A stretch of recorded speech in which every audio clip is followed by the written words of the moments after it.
Oi, meu nome é Nicolas Shigekio e esse é o Estudo Pessoal, seu companheiro semanal do Vem e Segue-me. Aqui a gente aprende sobre as escrituras por meio da leitura, das perguntas e da ponderação. Se você gosta disso, se inscreve aqui no canal e ativa as notificações para ficar por dentro de tudo. E aí, bora estudar? Essa semana, Moisés 1 e Abraão 3.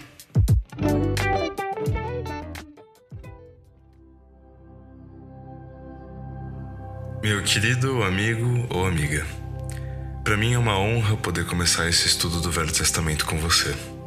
Eu sei que ele vai ser extremamente proveitoso para cada um de nós, se nós focarmos no amor do Pai Celestial, se buscarmos a Cristo e se nos esforçarmos para oferecer o nosso melhor. Lembra sempre que o seu melhor pode variar a cada dia, e não tem problema nisso, contanto que você e Deus saibam que aquele é o seu melhor. Bem, vamos lá com o livro de Moisés. Você pode estar se perguntando, por que exatamente estamos na Pérola de Grande Valor? Nosso estudo não era do Velho Testamento? O que acontece é que, ao lermos o cabeçalho, podemos ver seleções do livro de Moisés, extrato da tradução da Bíblia como revelada a Joseph Smith, o profeta, entre junho de 1830 e fevereiro de 1831. Se você se lembrar de nosso estudo do ano passado, em Doutrina e Convênios, o Senhor tinha pedido para Joseph Smith fazer uma revisão da Bíblia. Nós culturalmente chamamos ela de tradução, mas ela era mais um processo revelatório e conciliatório do que uma tradução de textos antigos. Joseph Smith disse em alguns momentos que ele tinha uma Bíblia em alemão, que ele mencionava ser uma das melhores e mais fiéis traduções, bem como hebraico, grego e latim. Ele usava ela como referência em seus sermões em algumas aulas. O estudo dessa Bíblia e de alguns outros comentários, junto com a revelação e a inspiração, formou o que nós conhecemos hoje como a versão inspirada da Bíblia, ou tradução de Joseph Smith. Esse trabalho nunca foi necessariamente terminado. Joseph ainda estava fazendo alterações aqui e ali antes de sua morte. O que nós temos hoje são algumas notas de rodapé que oferecem esclarecimento e expandem nossa visão do significado destes textos tão preciosos.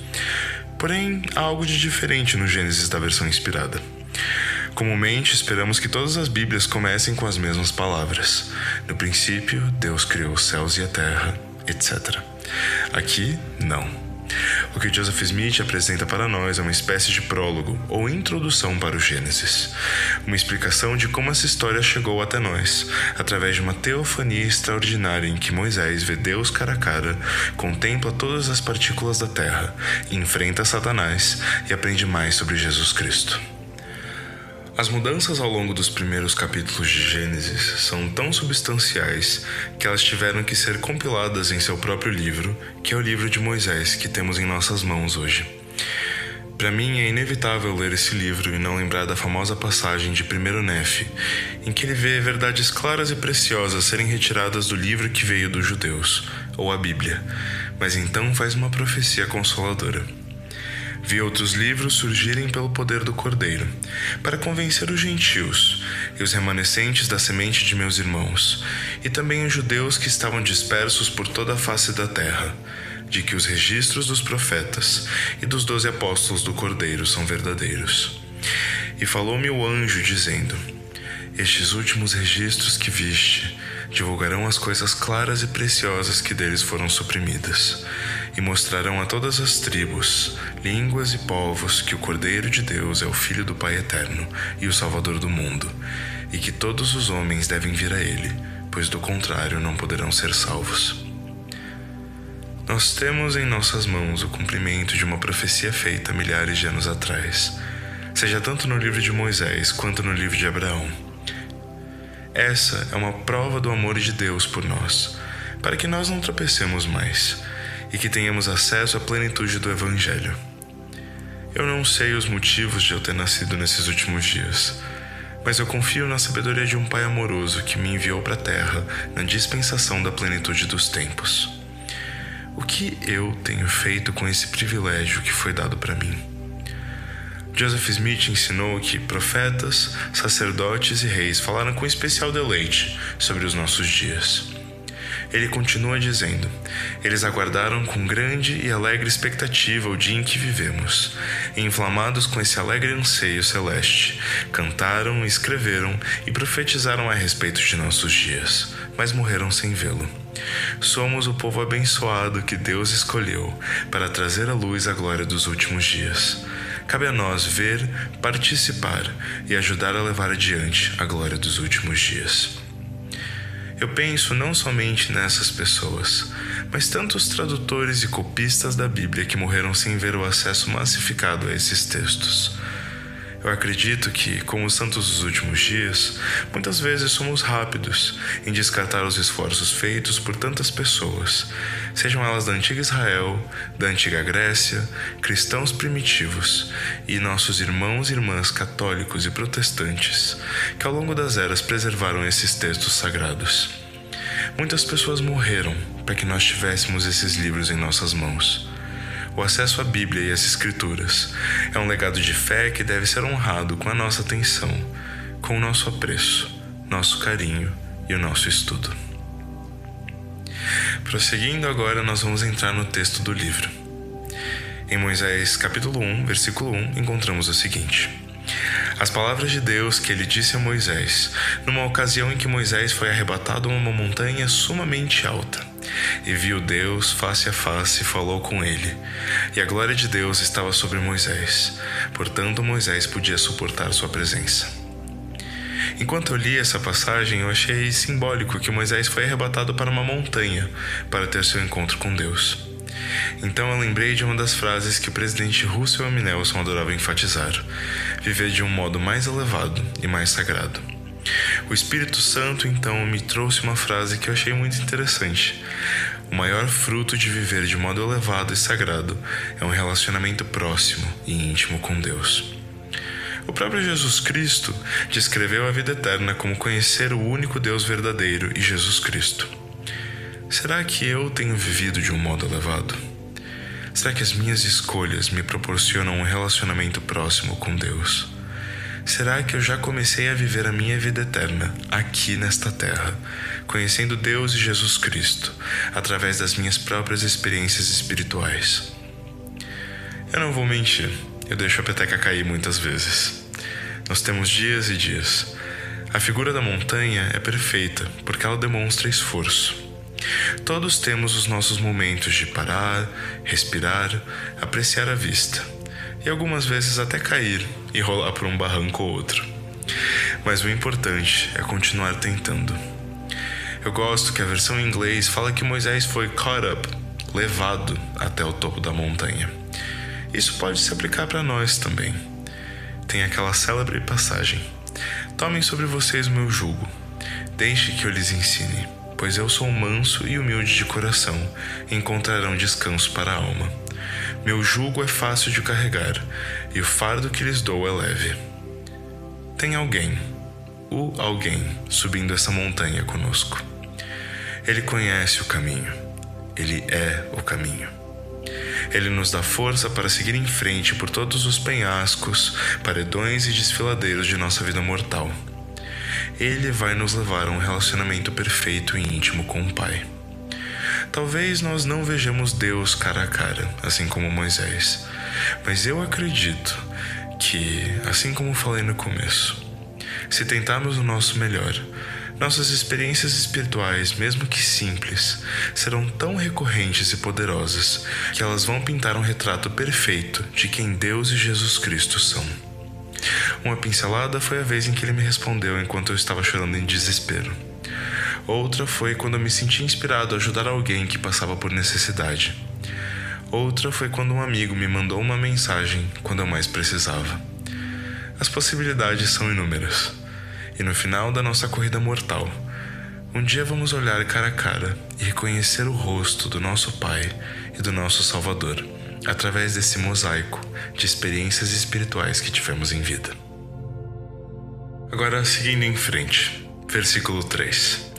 E Deus falou a Moisés, dizendo: Eis que eu sou o Senhor Deus Todo-Poderoso, e infinito é meu nome, pois eu sou sem princípio de dias ou fim de anos. E não é isso infinito? E eis que tu és meu filho, Portanto, olha e mostrar-te-ei as obras de minhas mãos, mas não todas, porque minhas obras não têm fim, nem tampouco minhas palavras, porque jamais cessam. Perdão por parar de novo, mas esses versículos são tão poderosos. Primeiro, com Deus mostrando quem Ele é. Nas culturas que cercavam Moisés naquela época, seja na cultura egípcia que ele cresceu, ou na Babilônia ou Canaã, os deuses geralmente vinham de algo. Eles nasciam da água, das pedras, das plantas, da chuva, da noite, do sol, etc.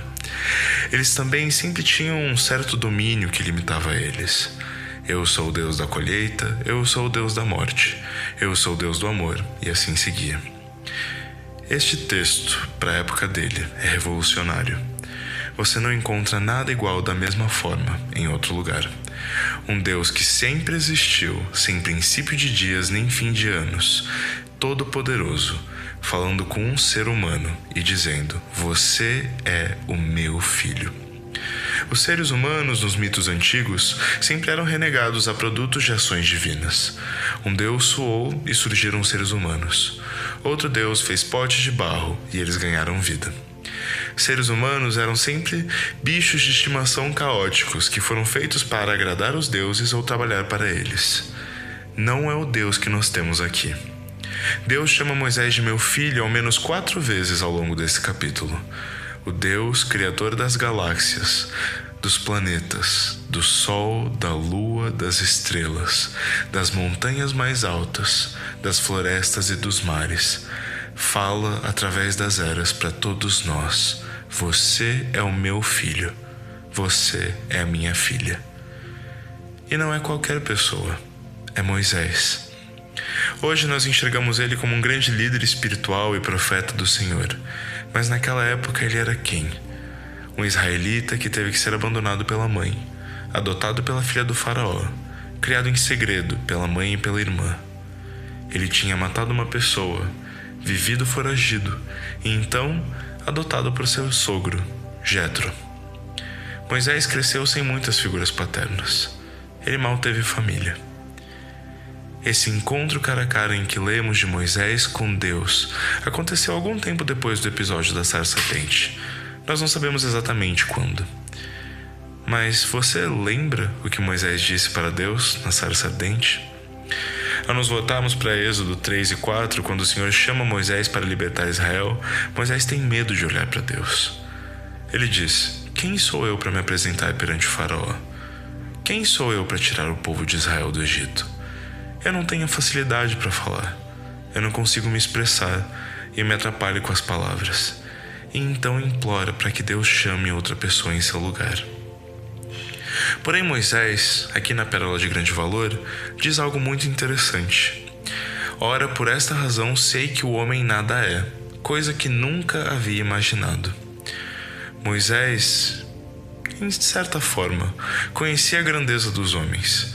Ele era do Egito, a terra onde os homens eram deuses andando na terra. Ele viu as pirâmides, a esfinge, os palácios e as tumbas. Conseguimos ver então que existia uma dualidade dentro de Moisés.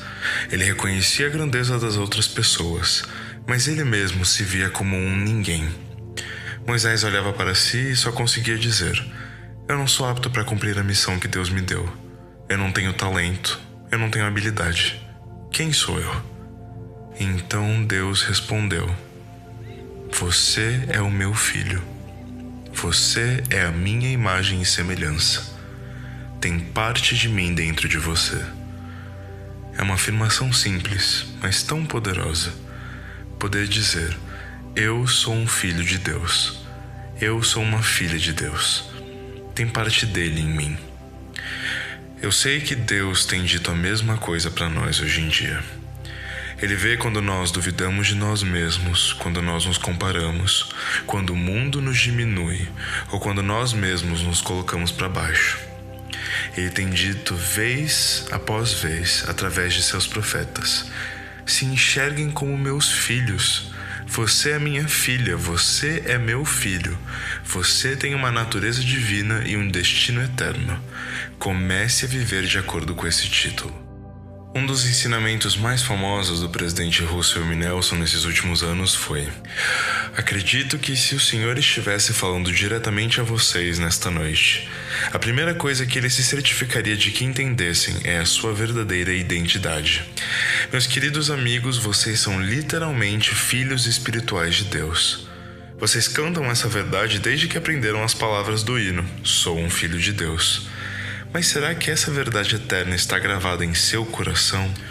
Será que essa verdade já os salvou quando foram confrontados por uma tentação?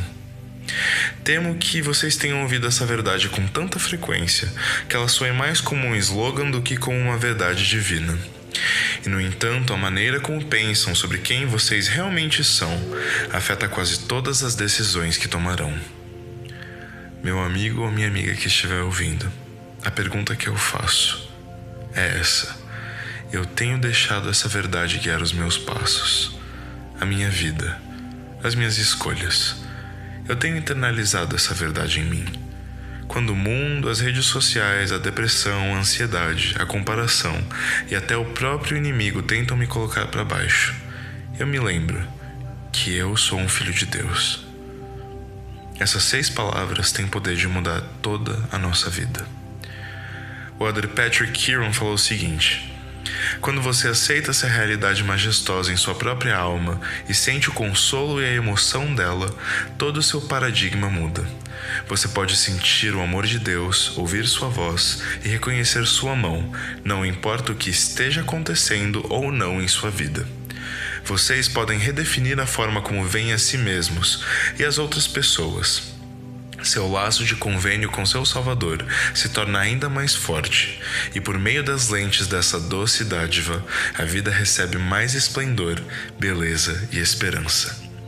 Suplico-lhes que orem para compreender se estão verdadeiramente recebendo esse conhecimento transformador de modo profundo em sua alma. Rogo-lhes que aceitem a dádiva. Peço-lhes que façam isso de modo mais profundo, mais livre, mais abundante do que jamais fizeram. E ao fazerem isso, vocês serão inundados com todas as outras dádivas que vêm junto. Para você que estiver me ouvindo, aceite essa verdade. Entesoure essa verdade. Viva ela todos os dias de sua vida. Nós não somos o fruto do acaso. Nós não somos um conjunto de falhas ou fracassos. Nós somos filhos de Deus. Nossa origem é divina e nosso destino pode ser celestial se nós escolhermos seguir essa verdade sempre. Agora, voltando para o nosso estudo, no versículo 6, nós lemos: E tenho uma obra para ti, Moisés, meu filho, e tu és a semelhança de meu unigênito, e meu unigênito é e será o Salvador, pois ele é cheio de graça e verdade. Um pequeno comentário aqui. Como é bom saber que Deus nos chama para participar de sua obra, apesar das nossas falhas e fraquezas. Ele com certeza não precisa de nós para alcançar os propósitos dele. Ele poderia só mexer uma mão e milhares de anjos desceriam para realizar qualquer tarefa que ele quisesse. Mas ele confia em nós, seres mortais e falhos, para fazer essas coisas. Certa vez eu li que Deus é como um pai que está pintando uma parede e deixa seu filho de 4 ou 5 anos ajudar, sabendo que o filho vai fazer uma bagunça e que talvez ele tenha que retocar e pintar de novo alguns cantos mais tarde. Mas ele deixa o filho participar, porque ele sabe que é importante ter esses momentos de aprendizado, crescimento e proximidade. Como eu tenho aproveitado os meus momentos de serviço com o Senhor? Eu tenho visto eles como oportunidade de caminhar com Deus e Jesus Cristo. Acho interessante também que Deus direciona Moisés para o Salvador. Tu és a semelhança de meu unigênito. Moisés era quase um símbolo de Jesus Cristo, porque ele libertaria Israel da escravidão, do mesmo jeito que Jesus veio nos libertar da morte do pecado. Eu sinto que o Pai Celestial buscou realçar e enfatizar que Jesus Cristo era cheio de graça e verdade, ou em outros termos, misericórdia e justiça, porque esses eram os exatos atributos que ajudariam Moisés a se preparar para o seu trabalho como líder de Israel. Será que eu tenho procurado graça, misericórdia, verdade e justiça? Eu acredito que Deus tem dito o mesmo para nós hoje em dia, Ele tem uma obra para cada um de nós, que é a coligação de Israel.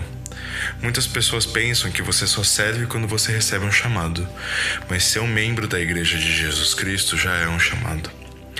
Um chamado de chorar com os que choram, de consolar os que necessitam de consolo, de ser uma testemunha de Deus em todos os momentos, em todas as coisas, em todos os lugares. Se destacar, ser diferente, ser uma luz. O próprio Jesus ensinou isso no livro de Mórmon. Portanto, levantai vossa luz para que brilhe perante o mundo. Eis que eu sou a luz que levantareis, aquilo que me vistes fazer. Deus tem uma obra para nós, e nós só podemos cumpri-la levantando nossa luz, que é Jesus Cristo. Continuando, ainda no versículo 6. Todas as coisas estão presentes comigo, pois eu as conheço todas.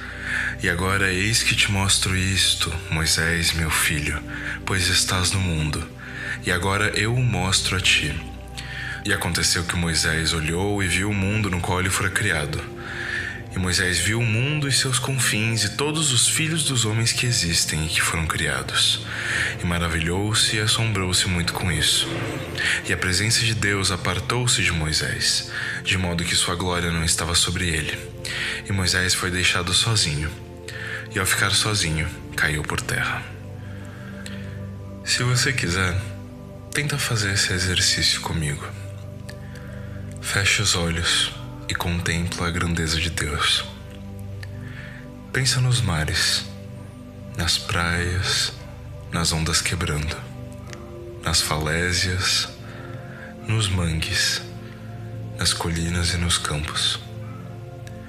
Pensa nos rios, nos riachos e nas cachoeiras. Pensa nas florestas, nas matas, nas árvores, nos arbustos e nas flores. Pensa nas montanhas mais altas possíveis. Agora pensa nos insetos, nos pássaros, nos peixes, nos répteis e todos os outros animais. Pensa nos desertos, na areia, pensa na neve ou no gelo e nos icebergs. Pensa na noite com as estrelas e a lua. Pensa no dia com as nuvens e o sol, nos arco-íris, na aurora boreal, nos raios e trovões, no vento e na brisa. Agora imagina todos os tipos de pessoa que você já viu. Pensa nos povos do Quênia, da Tanzânia e da Nigéria. Pensa nas pessoas do Oriente Médio. Pensa nas pessoas que moram no Tibete, nos Himalaias, na Índia, na China, no Japão ou na Coreia. Pensa nos povos da Indonésia ou das Filipinas, nos aborígenes da Austrália, nos povos da Polinésia ou Samoa. Pensa nos povos da Escandinávia, como a Suécia e a Noruega, do Mediterrâneo, como Portugal e Espanha, nos povos eslavos, como a Rússia, a Ucrânia e outros lugares. Pensa nos povos indígenas da Amazônia, nos povos que habitavam os Andes e o México também. Pensa até nos inuites, que moram no Polo Norte. Essa é uma pequena prévia do que Moisés viu. Pode abrir os olhos. Nós podemos compreender a frase dele, que o homem é nada perto da criação e da grandeza de Deus. Mas, se você me permite, eu também gostaria de propor uma releitura. Pense no contexto em que ele cresceu, nas cortes do faraó, onde os homens eram deuses. Ao ter essa visão e ver todas as pessoas, entender o amor do Pai Celestial por elas, Moisés compreendeu.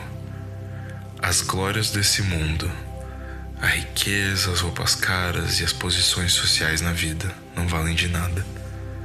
Todos nós somos iguais. Existe uma natureza humana e divina que nos conecta. Eu acho essa interpretação muito bonita também. Deus queria que Moisés aprendesse a amar as pessoas como iguais, para poder servi-las melhor. Seguindo em frente, no versículo 10, nós lemos: E aconteceu que se passaram muitas horas antes que Moisés recobrasse sua força natural como homem. E disse a si mesmo: Ora, por esta razão sei que o homem nada é, coisa que nunca havia imaginado. Mas agora meus próprios olhos contemplaram Deus, não porém meus olhos naturais, mas sim meus olhos espirituais, porque meus olhos naturais não poderiam ter contemplado, pois eu teria fenecido e morrido em sua presença. Mas sua glória estava sobre mim, e eu contemplei sua face, pois fui transfigurado diante dele. Uma pequena pausa aqui. Como será que estão os meus olhos espirituais? Será que eu tenho olhos para ver e ouvidos para ouvir? Será que eu consigo enxergar Deus em todas as coisas? Ou eu preciso exercitar esses músculos espirituais? Continuando. E aconteceu que quando Moisés pronunciou essas palavras, eis que Satanás veio tentá-lo, dizendo: Moisés, filho de homem, adora-me. E aconteceu que Moisés olhou para Satanás e disse: Quem és tu? Pois eis que sou um filho de Deus, à semelhança de seu unigênito. E onde está tua glória para que te adore? Aqui a gente vê novamente como a verdade de que nós somos filhos de Deus, filhos do convênio e discípulos de Jesus Cristo, pode nos blindar das tentações de Satanás, nos fortalecer e nos dar discernimento. Olhem nos próximos versículos. Pois eis que eu não poderia olhar para Deus a não ser que sua glória estivesse sobre mim e eu fosse transfigurado perante ele. Mas eu posso olhar para ti como homem natural. Não é certamente assim? Bendito seja o nome de meu Deus, pois seu espírito não se apartou completamente de mim. Por outro lado, onde está tua glória? Porque para mim é treva. E posso discernir entre ti e Deus, pois Deus disse-me: adora a Deus, porque só a ele servirás. Vai-te, Satanás, não me enganes. Pois Deus me disse: tu és a semelhança de meu unigênito. E ele também me deu mandamentos quando me chamou da sarça ardente, dizendo: invoca a Deus em nome de meu unigênito e adora-me. E também Moisés disse: não cessarei de invocar a Deus, porque tenho outras coisas a perguntar-lhe, pois sua glória tem estado sobre mim, portanto posso discernir entre ele e ti. Retira-te daqui, Satanás. E então, quando Moisés pronunciou essas palavras, Satanás clamou com alta voz, e bramou sobre a terra, e ordenou, dizendo: eu sou o unigênito, adora-me. E aconteceu que Moisés começou a temer muito. E ao começar a temer, viu a amargura do inferno. Não obstante, clamando a Deus, recebeu forças e ordenou, dizendo: retira-te de mim, Satanás, porque somente a este único Deus adorarei, o qual é o Deus da glória. E então Satanás começou a tremer, e a terra estremeceu, e Moisés recebeu forças e invocou a Deus, dizendo: em nome do unigênito, retira-te daqui, Satanás. E aconteceu que Satanás clamou com alta voz, com choro e pranto e ranger de dentes, e dali se retirou, sim, da presença de Moisés, de modo que ele não mais o viu. E Moisés prestou testemunho disso, mas por causa de iniquidade, isso não se encontra entre os filhos dos homens. Ok. Esses versículos, eles contêm muitas informações legais e interessantes. Gostaria de pontuar algumas das táticas que Satanás usou com Moisés e ainda usa conosco. A primeira delas, que eu imagino que vocês devem ter notado, é que Satanás chama Moisés de filho de homem. Implicitamente, ele está falando: Moisés, filho da carne, filho da falha, filho do fracasso, filho do erro. Quem é você para pensar que você é mais do que isso? Notem, sempre que um pensamento te diminuir apenas os seus erros, ou te disser que você não pode mudar ou melhorar, esse pensamento não vem de Deus. Simples assim. Deus nunca vai colocar um ponto final no seu progresso. Ele sempre vai deixar espaço para o arrependimento, para que você volte, para que você tente de novo e recomece. Não deixe a sua própria mente ou o inimigo dizer que você não é suficiente. O contrário também é real. Deus sempre nos ajuda a reconhecer que há espaço para melhora. Ele nos ajuda a perceber quando é o momento de descanso, assim como ele descansou, e quando é o momento de trabalho. É um processo espiritual importantíssimo manter esse relacionamento com Ele, para descobrir em qual momento da nossa vida nós estamos agora. Continuando, Satanás, depois de diminuir Moisés, fala: adora-me. Para nós hoje, isso pode soar como: pegue, volte para aquele hábito que não é tão bom, perca seu tempo, fale mal dessa pessoa, ela merece. Isso é exemplificado na tentação de Jesus no deserto. Satanás sempre questiona a divindade de Cristo, dizendo: se você é o Filho de Deus, ordene que esta pedra se transforme em pão, por exemplo. Para mim, isso mostra como ele deseja que nós cedamos apenas aos nossos apetites carnais, fortalecendo nosso homem ou mulher natural e enfraquecendo nosso espírito. Ele também parece ter um gosto por se colocar como uma espécie de salvador. Para Moisés, ele esbravejou: eu sou o unigênito, adora-me, como se dissesse: eu tenho as respostas para todos os seus problemas, eu posso te salvar, eu sou o escolhido. Na tentação de Cristo, nós vemos quase a mesma coisa. O Espírito leva Jesus para um lugar alto, para afastá-lo de Satanás. Mas o diabo aparece dizendo: eu lhe darei a glória destes reinos e autoridade sobre eles, pois são meus e posso dá-los a quem eu quiser. Eu lhe darei tudo, se me adorar. Hoje em dia, Satanás tenta nos seduzir com riquezas e glórias humanas, números exorbitantes de seguidores, carro, dinheiro, fama e outras coisas que simplesmente não têm valor perante os olhos do Senhor. O Salvador nos oferece a resposta para todas essas constantes tentações. Adore o Senhor seu Deus e sirva somente a Ele. Guarde seus convênios. Dedique e consagre seu tempo, seus recursos e seus talentos para a obra do Senhor. Ame e sirva ao próximo. Finalmente, Satanás, quando não consegue nos vencer por qualquer uma dessas outras táticas, usa o medo. Como Moisés era apenas um homem, Satanás faz a terra tremer e grita em alta voz, algumas vezes tão alto que suprime a voz mansa e delicada do Senhor. Vocês já sentiram isso antes? Como se o mundo ao redor, o luto, a doença, a ansiedade, a depressão, a incerteza financeira, a dúvida e tudo mais simplesmente gritasse no seu ouvido e você não conseguisse mais sentir ou ouvir o Senhor. Moisés passou por isso também. Nós vemos aqui que, por um breve momento, ele começou a temer e viu a amargura do inferno. Entretanto, ele clamou ao Senhor, recebeu força do alto e expulsou Satanás.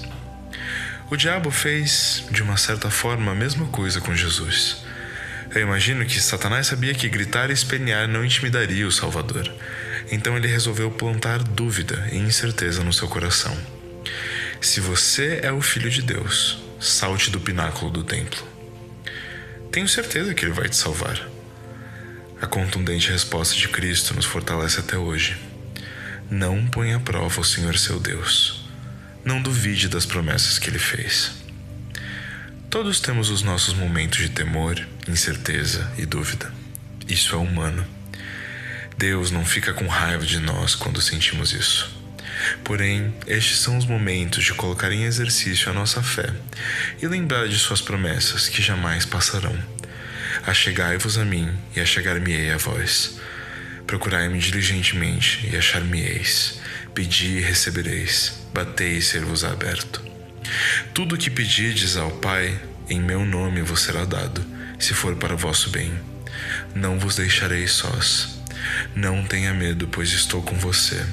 Não desanime, pois sou o seu Deus. Eu o fortalecerei e o ajudarei. Com minha vitoriosa mão direita o sustentarei. Essas são só algumas das promessas que Deus faz para seus filhos e filhas. Satanás é um ser baixo.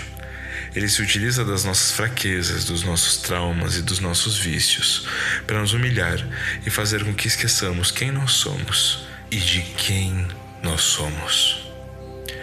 Isso me leva a maneiras com as quais nós podemos vencer Satanás, assim como Moisés e Cristo fizeram. A primeira delas, como mencionamos aqui, é nos ancorar em nossa identidade divina. Quando questionado, Moisés responde bravamente: Eu sou um filho de Deus. Eu sou feito à semelhança do unigênito. Cristo, com majestade, nem respondeu aos ataques de Satanás, à sua identidade divina. É essa certeza que deve permear nossas escolhas e pensamentos. Segundo, está vestido com a armadura de Deus. Moisés menciona que, apesar de não estar mais na presença literal de Deus, seu espírito ainda estava com ele, o que lhe deu o dom de discernimento. O Espírito Santo vai nos ajudar a discernir o que é certo e errado, o que tem luz e glória e o que é das trevas, nas palavras de Moisés. Quanto mais nos vestirmos da armadura de Deus, mais conseguiremos vencer as investidas de Satanás. Apenas consigo lembrar da famosa citação do presidente Russell M. Nelson, dizendo: Nos dias que estão por vir, não será possível sobreviver espiritualmente sem a orientação, a direção, o consolo e a influência constante do Espírito Santo. Meus amados irmãos e irmãs, imploro para que aumentem sua capacidade espiritual de receber revelações. Que este seja um momento decisivo em sua vida. Escolham fazer o trabalho espiritual necessário para desfrutar o dom do Espírito Santo e ouvir a voz do Espírito com mais frequência e de modo mais claro. Cristo demonstra outro exemplo da armadura de Deus, rebatendo Satanás apenas com escrituras. Quando estava na missão, o Elder Eugene Reland nos disse que nossa mente é como se fosse uma caixa de ferramentas e que ler e entesourar as escrituras, as palavras dos profetas modernos, hinos e materiais da igreja era adicionar ferramentas a essa caixa. Ele explicou que grandes bênçãos foram prometidas por profetas quando nós mergulhamos no estudo das Escrituras.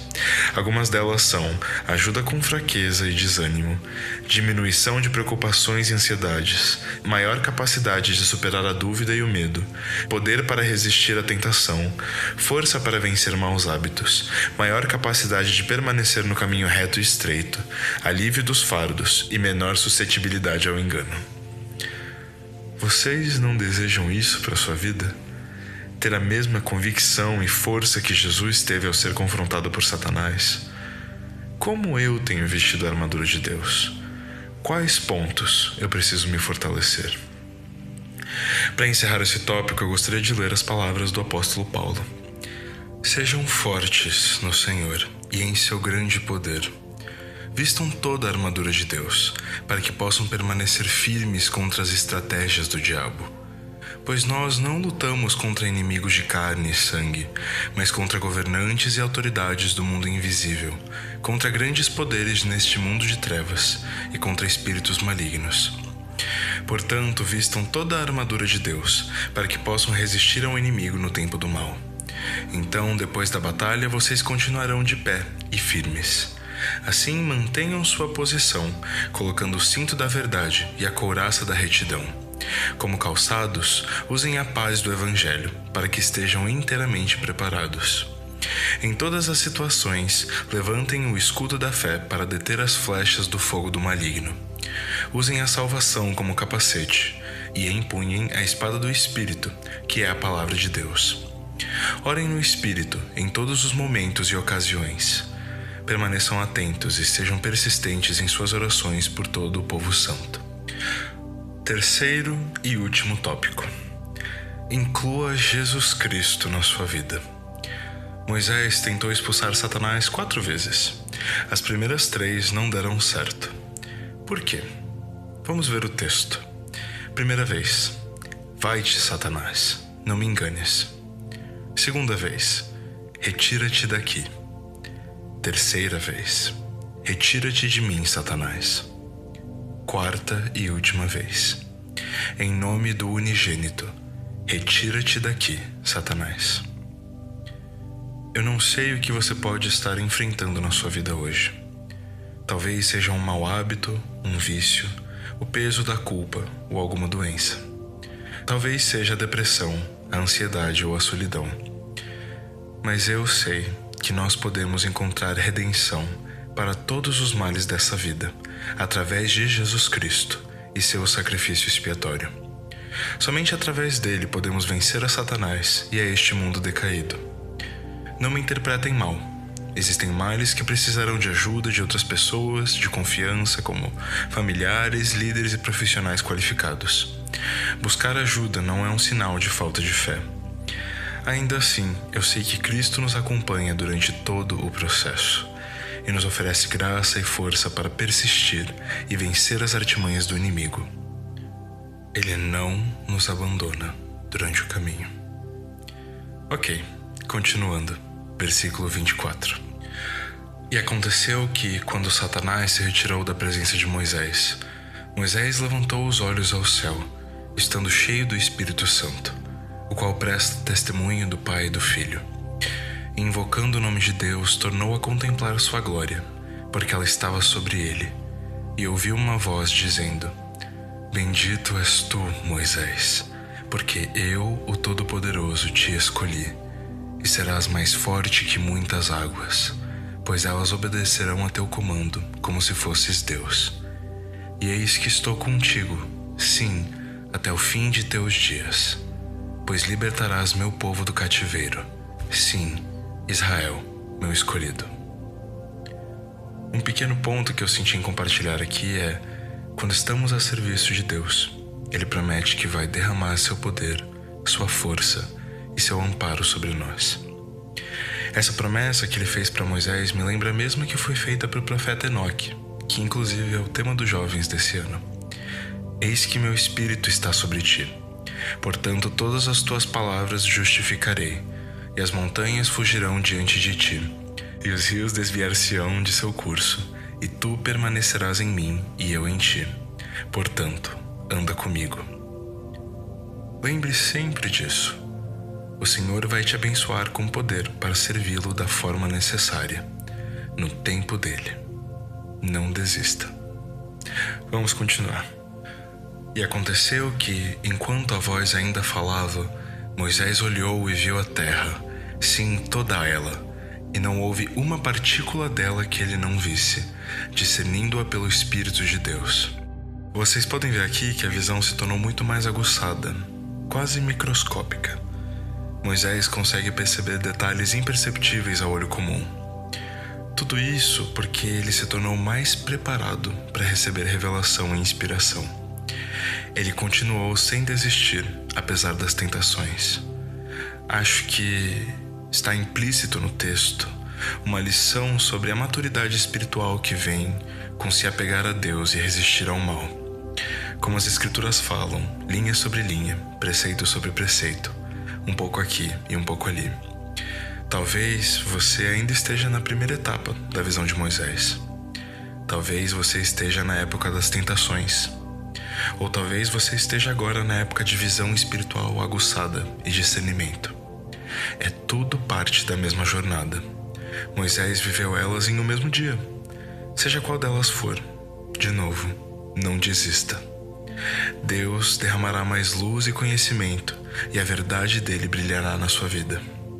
Continuando no versículo 28. E também viu seus habitantes, e não houve uma só alma que não tivesse visto, e discerniu-as pelo Espírito de Deus, e grande era seu número, sim, eram incontáveis como as areias da praia. E ele viu muitas terras, e cada uma se chamava terra, e havia habitantes em sua superfície. E aconteceu que Moisés clamou a Deus, dizendo: Dize-me, rogo-te, por que essas coisas são assim, e por meio de que as fizeste? E eis que a glória de Deus estava sobre Moisés, de modo que Moisés permaneceu na presença de Deus e conversou com ele face a face. E o Senhor Deus disse a Moisés: Fiz essas coisas para meu próprio intento.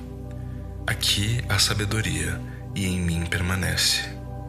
E pela palavra de meu poder criei-as, a qual é meu Filho unigênito, que é cheio de graça e verdade. E mundos incontáveis criei, e também os criei para meu próprio intento, e criei-os por meio do Filho, o qual é meu unigênito. E ao primeiro homem de todos os homens chamei Adão, isto é, muitos.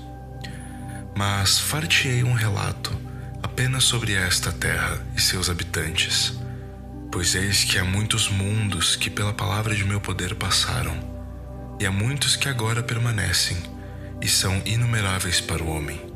Mas todas as coisas são inumeráveis para mim, pois são minhas, e eu conheço-as. E aconteceu que Moisés falou ao Senhor, dizendo: Sê misericordioso para com teu servo, ó Deus, e dize-me o que concerne a esta terra, e a seus habitantes, e também aos céus, e então teu servo ficará satisfeito. E o Senhor Deus falou a Moisés, dizendo: Os céus, eles são muitos, e são inumeráveis para o homem, mas são inumeráveis para mim, pois são meus. E assim como uma terra passará, e o seu céu, assim outra surgirá. E não há fim para as minhas obras, nem para as minhas palavras. Eu quero fazer uma pequena interpolação aqui com o livro de Abraão. Se vocês quiserem, podem abrir em Abraão 3. Uma breve explicação. O livro de Abraão surgiu a partir de papiros egípcios adquiridos por membros da igreja na época de Joseph Smith. Joseph foi convidado a buscar uma tradução inspirada desses registros, e desse processo surgiu o livro de Abraão. Existem, sim, discussões e questionamentos acadêmicos a respeito desses papiros.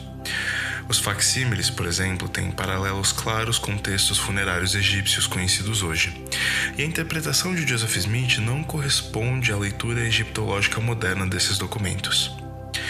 Mas isso nos ajuda a entender algo importante. Para Joseph Smith, tradução era muito mais um processo de revelação do que simplesmente a conversão literal de textos antigos. Parte significativa dos papiros originais se perdeu ao longo do tempo, e o material que restou não contém o texto do livro de Abraão como temos hoje. Por isso, alguns estudiosos dentro da igreja entendem que os papiros funcionaram como facilitadores de revelação, por meio dos quais Joseph recebeu doutrinas profundas e belas. E, independentemente do modelo que nós adotemos, as doutrinas do livro de Abraão são extraordinárias. Ele fala da vida pré-mortal, da pré-ordenação, do conselho nos céus e do plano de salvação. Enfim, vamos para Abraão 3. E eu, Abraão, tinha o Urim-Tumim, que o Senhor meu Deus me dera em Ur dos Caldeus. E vi as estrelas, e elas eram muito grandes. E vi que uma delas estava mais perto do trono de Deus, e havia muitas grandes que estavam perto dele. E o Senhor disse-me: Estas são as que regem, e o nome da grande é Colobe, porque ela está próxima de mim, pois eu sou o Senhor teu Deus. Coloquei esta para reger todas as que pertencem à mesma ordem daquela onde te encontras. E o Senhor disse-me pelo Urim-Tumim que Colobe seguia em suas revoluções o padrão do Senhor quanto às suas épocas e estações, que uma revolução era um dia para o Senhor, segundo a sua maneira de calcular, sendo 1000 anos, conforme o tempo designado para onde te encontras. Esse é o cálculo do tempo do Senhor, de acordo com o cálculo de Colobe. E o Senhor disse-me: O planeta, que é a luz menor que aquele que é para governar o dia e que governa a noite, está acima, ou é maior, em questão de cálculo, do que aquele no qual te encontras, porque se move numa ordem mais vagarosa. Isto segue a ordem, porque ele fica acima da terra na qual te encontras. Portanto, o cálculo de seu tempo não é tão grande no que se refere ao número de seus dias e de meses e de anos. E o Senhor disse-me: Ora, Abraão, estes 2 fatos existem. Eis que teus olhos veem. A ti é dado conhecer o cálculo dos tempos, e o tempo estabelecido. Sim, o tempo estabelecido da terra na qual te encontras, e o tempo estabelecido da luz maior, que foi posta para governar o dia, e o tempo estabelecido da luz menor, que foi posta para governar a noite. Ora, o tempo estabelecido da luz menor é um tempo mais longo, quanto ao seu cálculo, do que o cálculo do tempo da terra na qual te encontras. E onde esses 2 fatos existirem, haverá um outro fato acima deles. Isto é, haverá outro planeta, cujo cálculo de tempo será ainda mais longo, E assim haverá o cálculo do tempo de um planeta acima de outro, até que te aproximes de Kolob. E Kolob segue o cálculo do tempo do Senhor. E Kolob está perto do trono de Deus, a fim de governar todos os planetas pertencentes à mesma ordem daquele em quem te encontras. E a ti é dado saber o tempo estabelecido de todas as estrelas que foram postas para dar luz, até que te aproximes do trono de Deus.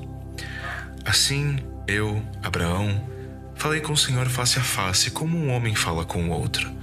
E ele falou-me das obras que suas mãos haviam feito. E ele disse-me: meu filho, e sua mão estava estendida. Eis que te mostrarei todas elas. E ele pôs a mão sobre meus olhos, e eu vi aquelas coisas que suas mãos haviam feito. E eram muitas, e elas multiplicaram-se ante meus olhos, e não consegui ver seu fim. E ele disse-me: este é Sineá, que é o sol. E ele disse-me: Kolob, que é a estrela. E disse-me: Olea, que é a lua. E ele disse-me: Kokalbem, que significa estrelas, ou seja, todas as grandes luzes que estavam no firmamento do céu. E era noite quando o Senhor me disse estas palavras: multiplicarei a ti e a tua semente depois de ti, como estas. E se puderes contar o número das areias, assim será o número de tuas sementes. E o Senhor disse-me: Abraão, mostro-te estas coisas antes de ires para o Egito, para que declares todas estas palavras. Se existirem duas coisas, e houver uma acima da outra, haverá coisas maiores acima delas. Portanto, Kolob é a maior de todas as Kokalbem que viste, porque é a que está mais próxima de mim. Ora, se houver duas coisas, uma acima da outra, e a lua estiver acima da terra, então poderá haver um planeta ou uma estrela acima dela, e nada há que o Senhor, teu Deus, se proponha a fazer que não faça. Não obstante, ele fez a maior estrela. Assim também, se houver dois espíritos, e um for mais inteligente que o outro, esses dois espíritos, não obstante um ser mais inteligente que o outro, não tiveram princípio. Eles existiam antes, eles não terão fim, eles existirão depois, pois são Gnolaum, ou seja, eternos. E o Senhor disse-me: estes dois fatos realmente existem, que há dois espíritos, sendo um mais inteligente que o outro. Haverá um outro mais inteligente que eles. Eu sou o Senhor teu Deus. Eu sou o mais inteligente que todos eles. O Senhor teu Deus enviou seu anjo para livrar-te das mãos do sacerdote de Elquena. Eu habito no meio de todos eles. Agora, portanto, desci até ti para anunciar-te as obras de minhas mãos, pelas quais minha sabedoria supera todos eles. Pois reino nos céus acima e na terra abaixo, com toda a sabedoria e prudência, sobre todas as inteligências que teus olhos viram desde o princípio. Desci no princípio, no meio de todas as inteligências que viste. Você pode estar se perguntando: o que raios eu acabei de ler? Estrelas sobre estrelas e cálculos de tempo da Lua, do Sol e do planeta Terra, e Kolob, que é a estrela mais próxima de Deus, e luz que reflete em luz, que reflete em mais luz, e inteligências, etc. O que tudo isso significa? Eu sinto que Deus mostrou essa visão para Abraão não para dar-lhe uma simples lição de astronomia ou um breve passeio cósmico. Para mim, Deus está dizendo: tudo tem um tempo nesta vida. Confie no meu tempo. Olha como eu organizei os céus, os astros e as estrelas. Eles não são organizados? Porque eu não faria o mesmo com você. O meu tempo não é o seu tempo. Eu sei o que é certo para você agora. Confie que eu estou nesse exato momento iluminando o seu caminho. Confie na minha inteligência. Quando Deus fala que Ele é o mais inteligente de todas as inteligências, Ele não está se gabando. Ele está simplesmente falando: Eu tenho experiência. Confie que eu sei o que é melhor para você. Justo para Abraão, que no momento onde essa visão aconteceu, tinha feito aquele plano com Sara para ter um filho com Agar. Abraão e Sara, mesmo sendo pessoas de fé, ficaram ansiosos e acabaram desconfiando do tempo e das promessas de Deus. Eles tomaram decisões erradas que causaram dor para Agar e colocaram a vida de Ismael em perigo, expulsando eles para o deserto. E aqui estava o Senhor falando de novo: confie em mim. No devido tempo, tudo que eu prometi acontecerá. Será que nós não somos assim algumas vezes? Quero juntar isso com algumas declarações do primeiro capítulo de Moisés. Todas as coisas estão presentes comigo, pois eu as conheço todas. Fiz essas coisas para meu próprio intento. Aqui a sabedoria, e em mim permanece. Todas as coisas são inumeráveis para mim, pois são minhas, e eu conheço-as. Os céus, eles são muitos, e são inumeráveis para o homem, mas são inumeráveis para mim, pois são meus. Eu apenas lembro da descrição de Deus em Doutrina e Convênios 88. Se você quiser, feche os olhos e apenas absorva a doutrina dessas palavras.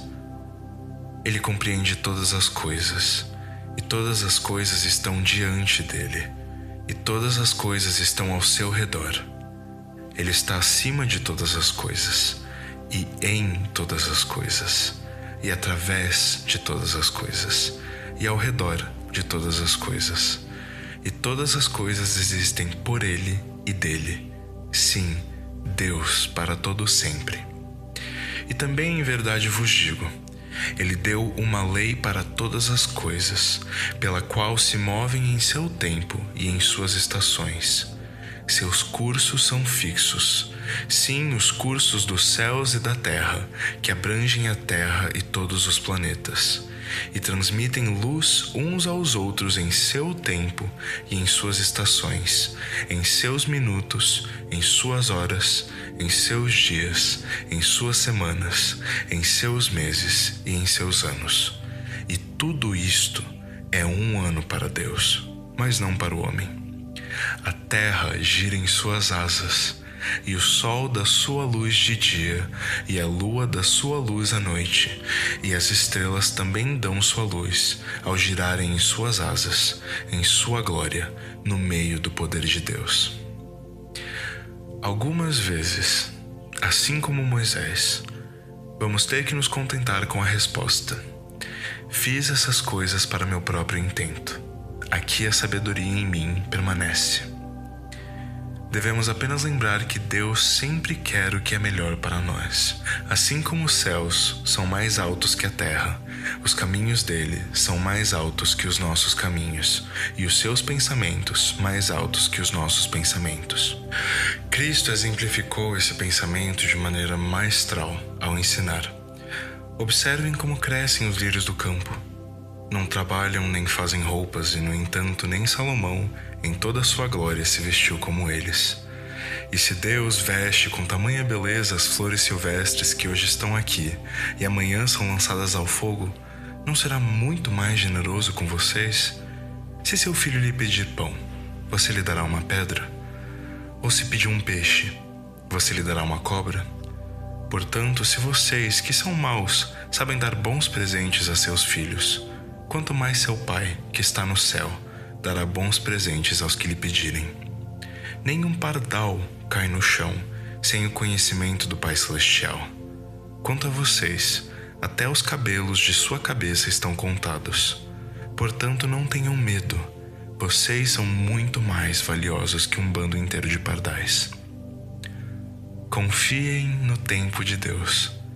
Confiem que Ele quer o seu melhor e sabe o que é necessário para você. Ele te ama.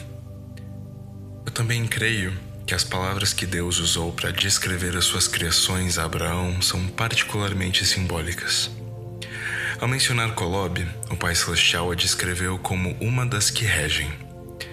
Ele disse: "E o nome da grande é Kolob, porque ela está próxima de mim, pois eu sou o Senhor teu Deus. Coloquei esta para reger todas as que pertencem à mesma ordem daquela onde te encontras. A grandeza da luz de Kolob vem da proximidade dela com o Senhor. Kolob é uma estrela que irradia a luz da própria presença de Deus. De igual maneira, à medida que vivemos uma vida próxima a Deus, procurando uma verdadeira conexão com Ele, podemos irradiar ainda mais a sua luz e um dia ser colocados entre aqueles que regem, tal como Kolob. Podemos traçar uma intertextualidade entre Abraão e Moisés com a célebre passagem: pois eis que esta é a minha obra e minha glória, levar a efeito a imortalidade e vida eterna do homem. Quão comovente é ouvir que a obra e glória de Deus, seu orgulho e sua maior alegria não estão em montanhas, estrelas, florestas ou flores, apesar de cada uma delas ser majestosa em sua própria esfera. A grande alegria de Deus, a grande motivação do Pai, está em transformar pessoas, em tomar seres falhos e fracos, fortalecê-los e ajudá-los a alcançar o seu potencial, para que possam herdar a mesma glória que envolve ele hoje. Eu não consigo pensar em uma declaração de amor mais profunda e potente do que essa. Podemos reconhecer que metade de seu propósito já está cumprido. Através de Jesus Cristo, com seu sacrifício extraordinário e sua maravilhosa ressurreição, o Pai Celestial já nos concedeu a imortalidade. Todos nós, sem exceção, sejamos bons ou maus perante a justiça, ressuscitaremos algum dia. Este é um presente dado por graça e de graça, através da misericórdia de Cristo. Porém, existe outra morte que ainda precisamos superar. Uma mais íntima e pessoal. A morte espiritual. Aquela que vem quando escolhemos nos afastar do Espírito Santo e servir aos prazeres de nossa carne. Esse é um processo de uma vida inteira. E ainda assim, apesar de ter exclamado, está terminado, na cruz, Cristo ainda não terminou seu trabalho conosco. Assim como disse a Moisés, minhas obras jamais cessam. Isso inclui a obra feita em você e eu, de nos tornar novas criaturas, mais espirituais, menos naturais e carnais. Esse é o grande propósito do plano. Como lemos em Abraão 3, versículo 24. E estava entre eles um que era semelhante a Deus, e ele disse aos que se achavam com ele: desceremos, pois há espaço lá, e tomaremos destes materiais, e faremos uma terra onde estes possam habitar. E assim os provaremos para ver se farão todas as coisas que o Senhor seu Deus lhes ordenar. E aos que guardarem seu primeiro estado, receberão um acréscimo, e os que não guardarem seu primeiro estado, não terão glória no mesmo reino que aqueles que guardarem seu primeiro estado. E os que guardarem seu segundo estado, terão um acréscimo de glória sobre sua cabeça para todo sempre. E o Senhor disse: quem enviarei?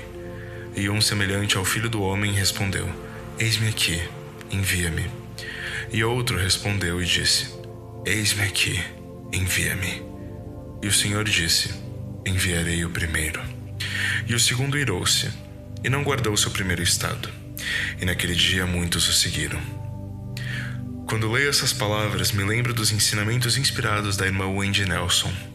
Ela disse: como eu gostaria que vocês pudessem assistir a um vídeo de 10 minutos sobre sua vida pré-mortal no YouTube. O profeta Joseph Smith ensinou que se nos fosse permitido contemplar o céu por 5 minutos, nós saberíamos mais sobre um assunto do que se o estudássemos a vida inteira.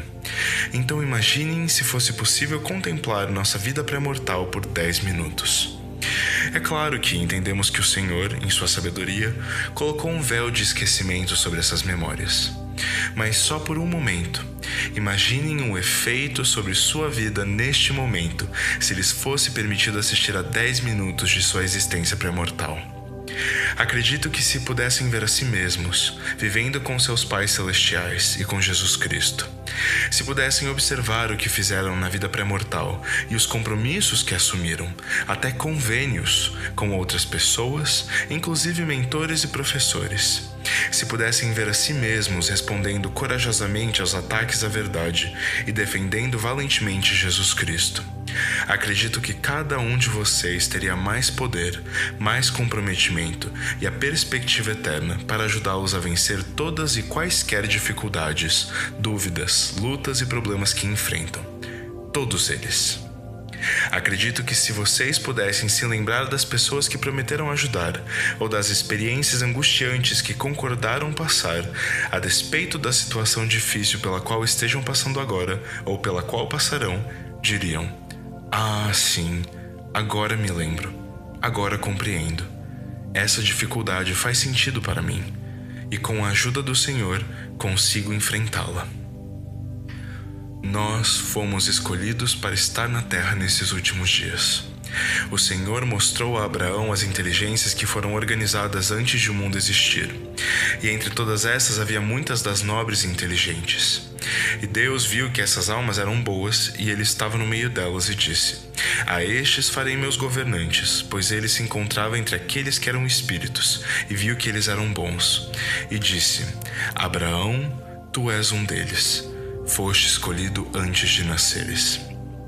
Sobre ser escolhido, o elder David A. Bednar ensinou algo que elucidou muito esse conceito na minha mente. Prestem atenção. Ser ou tornar-se escolhido não é uma condição exclusiva conferida a nós. Na verdade, vocês e eu, em última análise, podemos escolher ser escolhidos por meio do exercício justo de nosso arbítrio moral. Peço que observem agora o uso da palavra escolhido nos seguintes versículos conhecidos de Doutrina e Convênios. Eis que muitos são chamados, mas poucos são escolhidos. E por que não são escolhidos? Porque seu coração está tão fixo nas coisas deste mundo e aspiram tanto às honras dos homens. Acredito que a implicação desses versículos é direta. Deus não tem uma lista de favoritos em que precisamos ter esperança de que nosso nome será acrescentado algum dia. Ele não limita os escolhidos a umas poucas pessoas. Em vez disso, é nosso coração, nossos desejos, o fato de honrarmos nossos convênios e ordenanças sagradas do Evangelho, nossa obediência aos mandamentos e, principalmente, a graça e misericórdia redentora do Salvador, que determinam se somos contados como um dos escolhidos de Deus. Meu querido amigo ou amiga que está escutando, ou que está lendo, esse é o meu convite final para você hoje. Que você possa ser como Colobe, estando sempre próximo de Deus, brilhando e irradiando sua luz e assumindo seu lugar como filho ou filha, herdeiro ou herdeira de Deus. Que você consiga sempre prosseguir até estar entre aqueles que regem, aqueles descritos em Doutrina e Convênios 76. Prestem atenção. Esses são os que receberam o testemunho de Jesus e creram em seu nome e foram batizados na semelhança de seu sepultamento, sendo sepultados na água em seu nome, e isso de acordo com o mandamento que ele deu, para que, guardando os mandamentos, fossem lavados e purificados de todos os seus pecados, e recebessem o Santo Espírito pela imposição das mãos daquele que é ordenado e selado para esse poder, e que vencem pela fé, e são selados pelo Santo Espírito da promessa, que o Pai derrama sobre todos os que são justos e fiéis. Estes são a igreja do primogênito. Estes são aqueles em cujas mãos o Pai colocou todas as coisas. Estes são os que são sacerdotes e reis, que receberam de sua plenitude e de sua glória. Portanto, como está escrito, eles são deuses, sim, os filhos de Deus. Todas as coisas são suas, seja a vida ou a morte, as coisas presentes ou as coisas futuras. Todas são deles, e eles são de Cristo, e Cristo é de Deus. Eles vencerão todas as coisas. Portanto, que nenhum homem se glorie no homem, mas antes que se glorie em Deus, que subjugará todos os inimigos sob seus pés. Estes habitarão na presença de Deus e seu Cristo, para todo o sempre. Muito obrigado por escutar esse estudo. Que você saiba sempre que o Pai Celestial e Jesus Cristo te acompanham e te amam. Até a próxima. Muito obrigado por escutar esse estudo pessoal comigo, Nicolas Shigekiyo. Se você gostou, compartilhe com seus amigos para que mais pessoas possam conhecer esse projeto. Teve alguma impressão espiritual ou quer comentar algo? Compartilhe comigo. É só seguir o Estudo Pessoal no YouTube ou no Instagram, que é @estudopessoaloficial, ou no meu Instagram pessoal, @nicolas.shigekiyo. Aí você também fica por dentro de tudo do nosso projeto. Até a próxima e um ótimo estudo para você. Tchau!